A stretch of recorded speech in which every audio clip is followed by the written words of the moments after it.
एक बार की बात है, एक ब्राह्मण श्री लक्ष्मी नारायण भगवान का महान भक्त था, परंतु निर्धन था।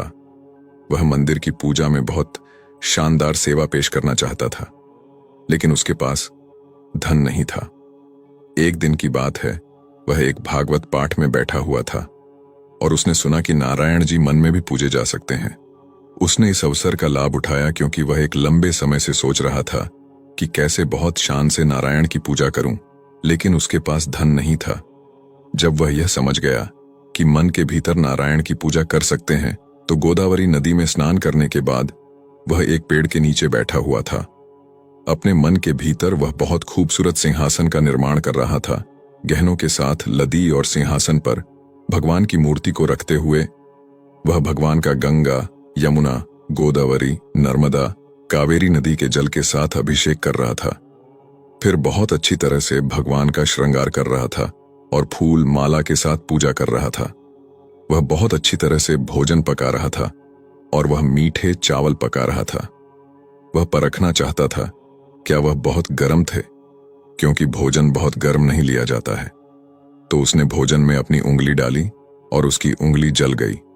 तब उसका ध्यान टूटा क्योंकि वहां कुछ भी नहीं था, केवल अपने मन के भीतर वह सब कुछ कर रहा था। लेकिन उसने अपनी उंगली जली हुई देखी तो वह चकित रह गया। इधर वैकुंठ में नारायण जी मुस्कुरा रहे थे। देवी लक्ष्मी जी ने पूछा, आप क्यों मुस्कुरा रहे हैं? मेरा एक भक्त अति प्रभावी मानस पूजन कर रहा है। मेरे अन्य धनिक भक्त सब उच्च साधनों से, सामग्रियों से मेरी अर्चना करते हैं, लेकिन मन भटकता रहता है। इस समर्पित भक्त का वास वैकुंठ में होना चाहिए, अतः मेरे दूतों को तुरंत भेजो उसे वैकुंठ लाने के लिए। भक्ति योग इतना अच्छा है कि भले ही आपके पास भगवान की भव्य पूजा के लिए साधन न हो, आप मन के भीतर यह कर सकते हो। यह भी संभव है। मानस पूजा ध्यान का ही एक अंग है।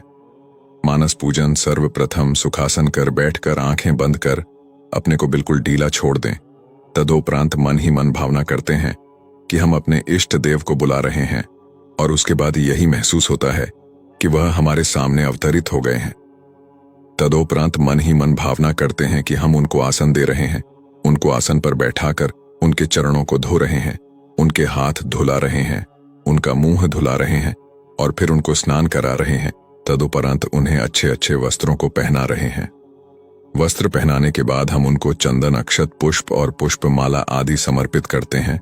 उसके बाद धूप, दीप और नैवेद्य सभी भावनात्मक रूप में ही समर्पित करते हैं और उसके बाद उनसे प्रार्थना करते हैं। जो भी हमारे मन में आता है वह हम कहते हैं और पूरी तरह समर्पित होते हैं।